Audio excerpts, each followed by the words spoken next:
Rebel Force Radio presents Star Wars Cantina. Where are you going, Master? For a drink. Sorry about the mess. You will never find a more wretched hive of scum and villainy. We must be cautious.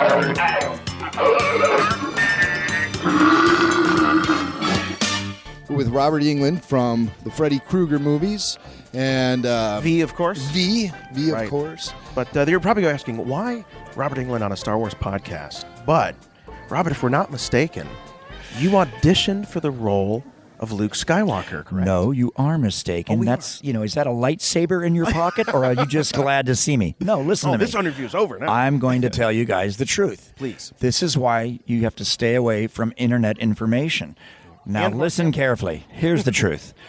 Mark Hamill, good buddy, back in the day, was busy at the Mary Tyler Moore Studios a lot, which was across the street from where I lived in the old Laurel Canyon. And Mark was at my house all the time. I go over the hill in my beat-up Datsun 1600 Fair Lady sports car with primer spots all over it to the old Goldwyn lot.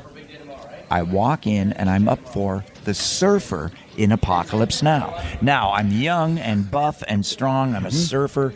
I'm tan. I have Billy Cat American hero hair down to my back.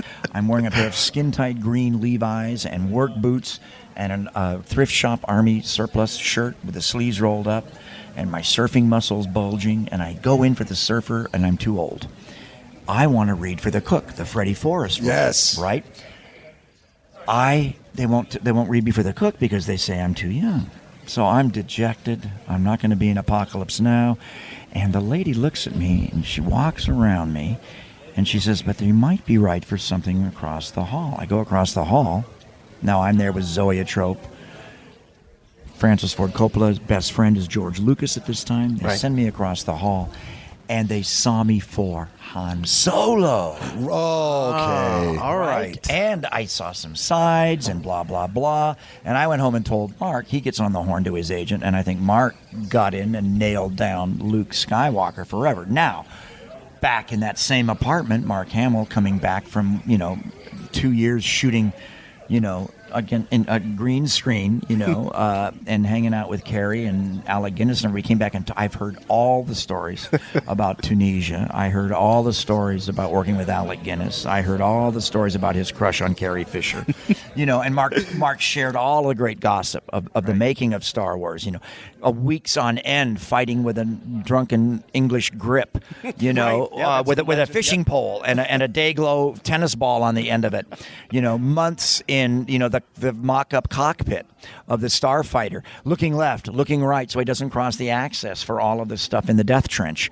So I heard all these stories, and many of those stories helped me the first time I was doing green screen and CGI and motion capture and all of that stuff, because Mark was our first great guinea pig for state-of-the-art technology with Star Wars. And I remember drinking Heineken with him and listening to him take me through all of the stuff he had to do over and over and over again to get that stuff right. Mark dragged me for Thanksgiving once to an old industrial warehouse out by the dam in the San Fernando Valley, and I was there with Mark Hamill and David Irving, as in Jules Irving, as in Priscilla Pointer, as in Amy Irving, and David and I and Mark were out there, and we brought pizzas and stuff to the ILM crew, and I saw every scale Millennium Falcon. Wow. I saw every single one of them for every scale. I watched the guys put the dirt on them. I watched the guys put the bullet holes in them. I couldn't believe it. It was just an extraordinary experience. So I've told these stories over the year, but that Dixie Cup internet fallacy has that soundbite that everybody seems to demand, which is why I'm going long here, because now you're hearing the truth of it all.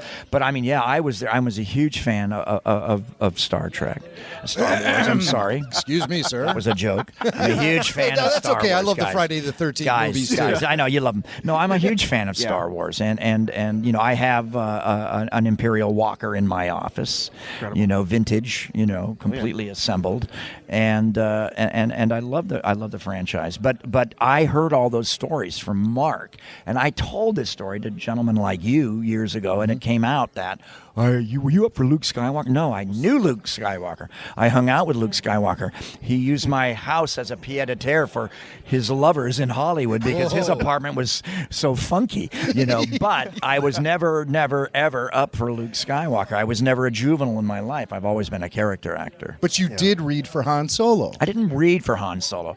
I came in, they looked at me, they took my photo, they filmed me, Thank you so much for setting the record straight. Well, I'm glad pleasure this is talking to probably the best place to set the record straight, too. But, put your lightsabers away right away. Absolutely. It's a Pleasure, pleasure. guys. Okay, bye-bye, Thank you, you sir. guys. All right, thank you. Rebel Force Radio.